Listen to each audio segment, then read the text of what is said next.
আজ বিশ্ব আদিবাসী দিবসে ঝাড়গ্রামে মুখ্যমন্ত্রী মমতা বন্দ্যোপাধ্যায় ঝাড়গ্রাম স্টেডিয়ামে আদিবাসীদের অনুষ্ঠান। মমতার কর্মসূচিতে ভার্চুয়াল মাধ্যমে যোগ দেবেন প্রতিটি জেলার প্রতিনিধিরা। জেলা প্রশাসনের শীর্ষ কর্তা থেকে শুরু করে মন্ত্রী বিধায়কেরাও যুক্ত থাকবেন ভার্চুয়াল মাধ্যমে।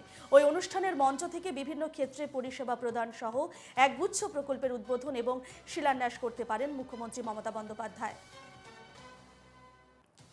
লোকসভা ভোটের আগে গত বছর এসেছিলেন এবং জেতার পর এবারও বিশ্ব আদিবাসী দিবসের অনুষ্ঠানে যোগ দিতে ঝাড়গ্রামে এলেন মুখ্যমন্ত্রী মমতা বন্দ্যোপাধ্যায়। প্রশাসনিক সূত্রে খবর, ওই অনুষ্ঠানের মঞ্চ থেকে বিভিন্ন ক্ষেত্রে পরিষেবা প্রদান সহ একগুচ্ছ প্রকল্পের উদ্বোধন এবং শিলান্যাস করতে পারেন তিনি।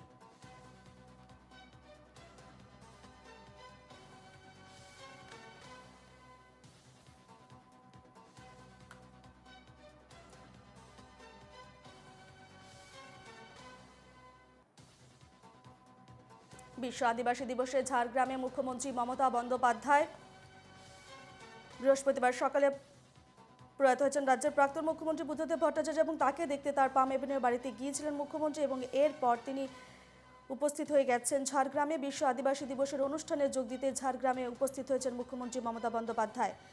প্রশাসনিক সূত্রে খবরে অনুষ্ঠানের মঞ্চ থেকে বিভিন্ন ক্ষেত্রে পরিষেবা প্রদান সহ একগুচ্ছ প্রকল্পের উদ্বোধন ও শিলান্যাস করতে পারেন তিনি। এই বিষয়ে আরও বিস্তারিত জানবো। ফোনলাইনে রয়েছেন আমাদের প্রতিনিধি দীপঙ্কর মণ্ডল। দীপঙ্কর, বিশ্ব আদিবাসী দিবসে ঝাড়গ্রামে উপস্থিত রয়েছেন মুখ্যমন্ত্রী মমতা বন্দ্যোপাধ্যায়, একগুচ্ছ প্রকল্প এবং শিলান্যাস করতে পারেন এমনটা জানা যাচ্ছে। এই বিষয়ে কি তথ্য রয়েছে, কি জানা যাচ্ছে?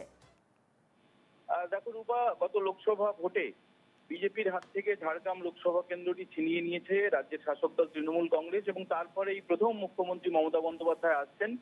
তিনি শাসক দলের নেত্রীও বটে।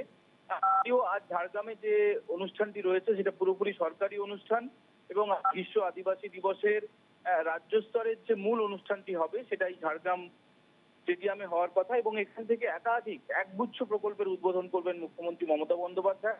তিনি গতকাল ঝাড়গ্রামে এসে পৌঁছেছেন। তিনি বেশ কয়েকজন আদিবাসী নেতার সঙ্গে দেখা করেছেন, তিনি বেশ কয়েকজন তৃণমূল নেতার সঙ্গেও দেখা করেছেন এবং তাদের প্রয়োজনীয় নির্দেশও দিয়েছেন। এবং আজ যেটা সভা হবে, আজ সেই সভা মঞ্চ থেকে বেশ কিছু সরকারি পরিষেবা প্রদান করার কথা রয়েছে। কৃষক বন্ধু সহ জয় বাংলা পেনশন, বিভিন্ন ধরনের যে সরকারি প্রকল্প রয়েছে সেগুলো যেমন দেওয়া হবে। অন্যদিকে যেটা জেলা শাসকের দপ্তর হয়েছে, নতুন দপ্তর পূর্ত দপ্তর তৈরি করেছে, তারও উদ্বোধন করবেন মুখ্যমন্ত্রী মমতা বন্দ্যোপাধ্যায় এবং আদিবাসীদের জন্য তিনি নতুন কোনো ঘোষণা করতে পারেন এমনটা জানা যাচ্ছে। একেবারে দীপঙ্কর, লোকসভা ভোটের আগে কুর্মীদের নিয়ে রাজ্যের তরফে সমীক্ষার আশ্বাস দিয়েছিলেন মুখ্যমন্ত্রী। একদমই, দেখো কুর্মীরা আলাদা করে ভোটে প্রতিদ্বন্দ্বিতাও করেছিলেন, যদিও তাদের জামানত বাজেয়াপ্ত হয়েছে। কুর্মী ছাড়াও সাঁওতাল, মুন্ডা প্রভৃতি যে জনজাতি গোষ্ঠী রয়েছে তাদের বিভিন্ন রকমের দাবি দেওয়া রয়েছে। জেলা শাসকের মাধ্যমে রাজ্য সরকারের কাছে ইতিমধ্যেই সেই সব দাবি দেওয়া পৌঁছেছে। এখন দেখার মুখ্যমন্ত্রী সেসব বিষয়ে অ্যাড্রেস করেন কিনা, সেই বিষয়গুলি নিয়ে তিনি কোনো রকমের আশ্বাস দেন কিনা, প্রতিশ্রুতি দেন কিনা। তার কারণ 2026 সালে বিধানসভা ভোট এবং শাসক দল তৃণমূল কংগ্রেস সেই ভোটকে যে পাখির চোখ করবে তা নিয়ে সন্দেহ নেই এবং এখন থেকেই কিন্তু প্রস্তুতি শুরু হয়ে গিয়েছে। লোকসভা ভোটে বিপুল জয়ের পরে আগামী বিধানসভা ভোটেও নিরঙ্কুশ সংখ্যাগরিষ্ঠতা চাইছে শাসক দল তৃণমূল কংগ্রেস এবং তৃণমূল নেত্রী মমতা বন্দ্যোপাধ্যায় প্রয়োজনীয় নির্দেশ ইতিমধ্যেই নেতা নেত্রীদের দিয়েছেন। আজ তিনি মুখ্যমন্ত্রী হিসেবে যে প্রশাসনিক সভা করবেন সেখানে আদিবাসীদের জন্য আলাদা করে কোনো রকম ঘোষণা হতে পারে এমনটা মনে করছে বিশেষজ্ঞরা। ধন্যবাদ দীপঙ্কর।